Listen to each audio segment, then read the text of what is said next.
Hey guys, it's Max. Today I'm going to be doing another review for you guys, another airsoft review of the G96. So it's a G&G G96 sniper rifle.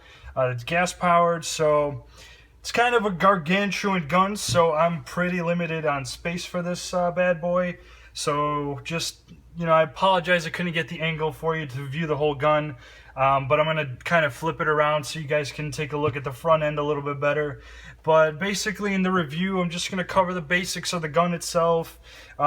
Just, anything about the gun, my opinion, construction, the power, gas consumption, just little things here and there.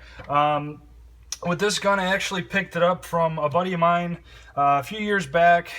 We ended up doing a trade. So with this, I kind of inherited from a trade. Really, I didn't purchase it. So I looked at the price tag for this thing, roughly brand new. It's right around the $350 range or somewhere in the upper 300s.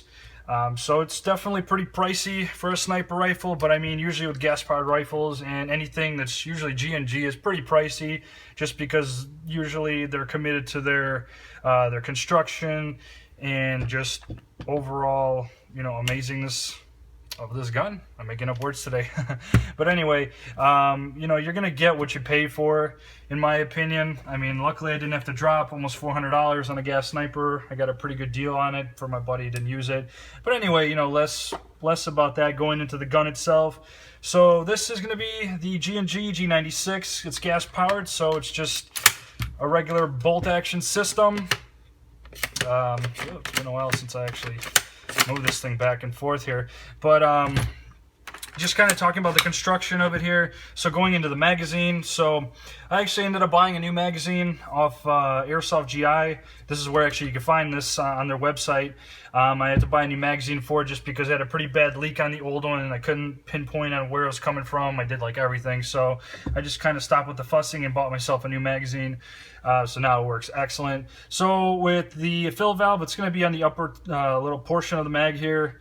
And it's going to be one of those spring-loaded ones. You could probably fit, I don't know, maybe like 25 shots in there because it is a double stack. So that's pretty convenient, for a sniper if you're going to be sitting in a long, in an enclosed area for a long period of time. And it's always good to have, a good chunk of ammo on hand, when you need to use it.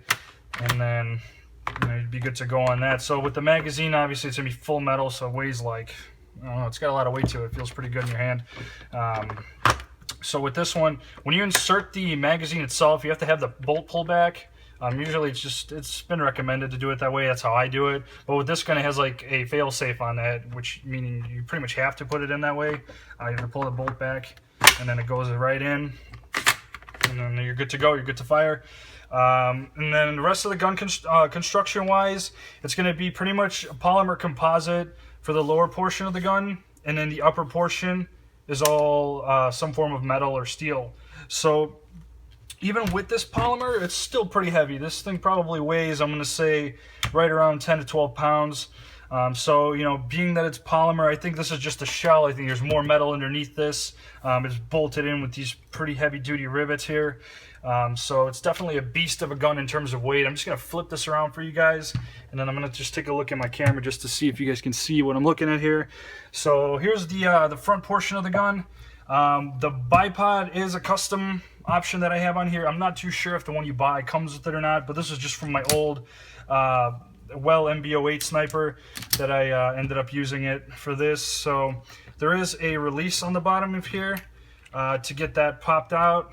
This one really doesn't go to this gun, so it doesn't work too well with me sometimes, but when you want it out, it comes out, and then you want it in, you gotta give it some force. Yeah, that's a sucker. Alrighty, well, I got that in as much as I could. With this one too, it comes with, can't really see it, it does come with the painted on orange tip. I did have a suppressor on here before, which I taped over it. You can kind of see a little tape mark here. But with that is painted on, so you can't remove it unless you sandpaper it off, which I don't like doing that because I think it ruins it and makes it look ugly. But with that being said, I mean, it's just there for your protection, so definitely take use of it if you're going to be airsofting outside. The barrel itself does unscrew. to release the inner barrel. So I'm just going to take that off just to show you guys. I don't really remember how many threads this thing has, but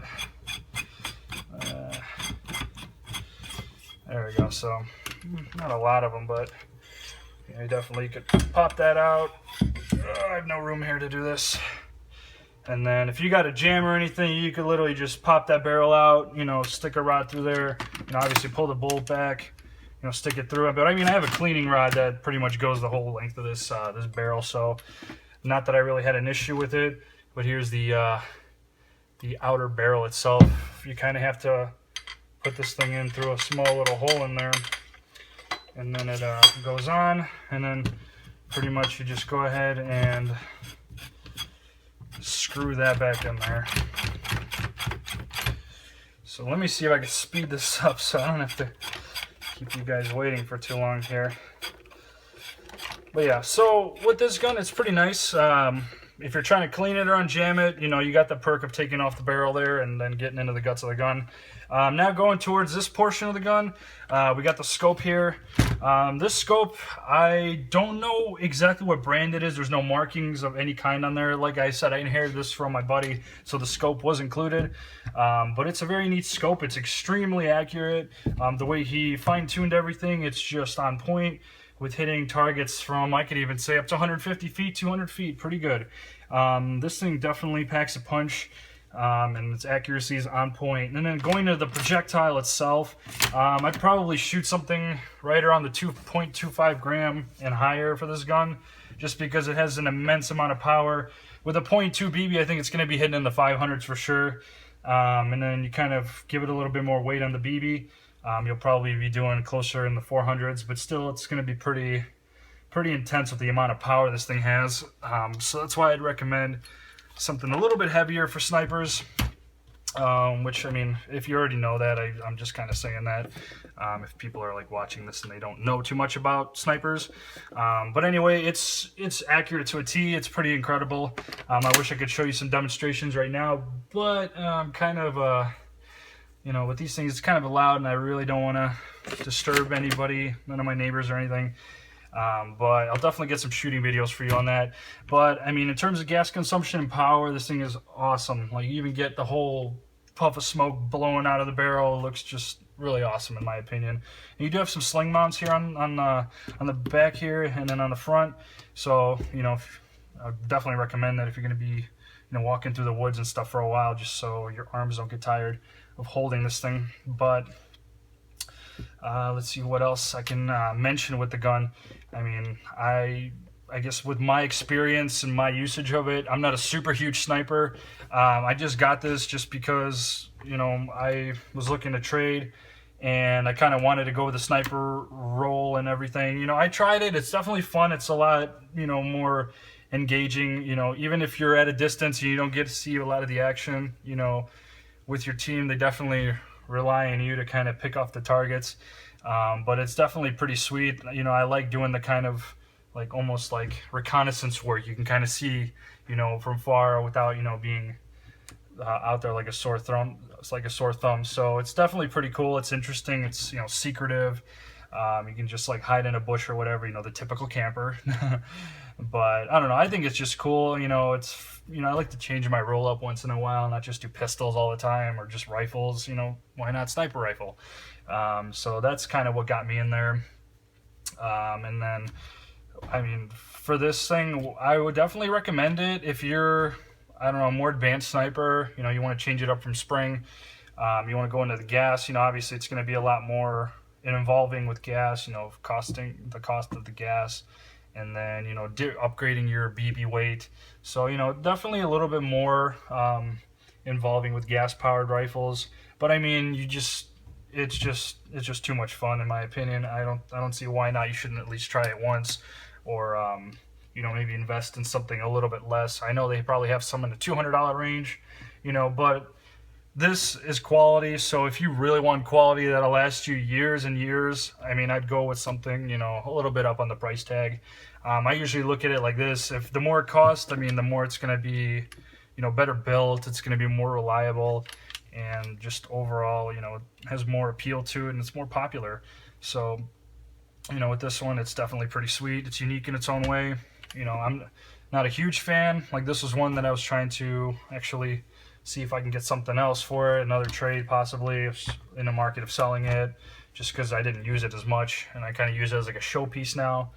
But I mean, really, there's not a whole lot to offer to it. Like, a lot of it is pretty bare bones. You know, there's not a whole lot of things I've done to it. I don't think I've done anything except put a bipod on there. That's the only thing. Everything else was how it is. And then I changed the magazine out. That's about it. You know, it's a pretty small review. I kind of wish I had some more for you guys, but I mean, it's pretty bare bones. I mean, if you know your sniper, it's not anything crazy. With the materials and the internal parts, they're just spot on. They're very strong. It's like a durable steel. So it's definitely, you know, with the whole assembly with the trigger and then the bolt itself, it's definitely going to last you a good while. You definitely maintain it. Make sure you oil it up with the proper lubrication, and then you're good to go on that. But for the most part, that's really all I had for this small little review of the G&G G96. So the G96 is kind of like G&G's way of calling it, you know, the L96, if you know from, you know, for a good example, like from the Call of Duty games, the sniper rifle. It's definitely exactly what this is, you know, and I gotta say that the L96 was definitely one of my favorite snipers, so that's kind of why I decided to get this thing as well, just because I love the body shape of it. But anyway, just gonna be cutting this review, and then from there, if you guys got any other questions for me, you can definitely shoot me some comments in the comment section. Definitely like the video if it was something interesting, you learned something new, or, you know, it was just helpful advice. Maybe you're looking for a sniper rifle. Definitely leave a like, and maybe, you know, favorite the video, share it, whatever you want to do. That'll be awesome.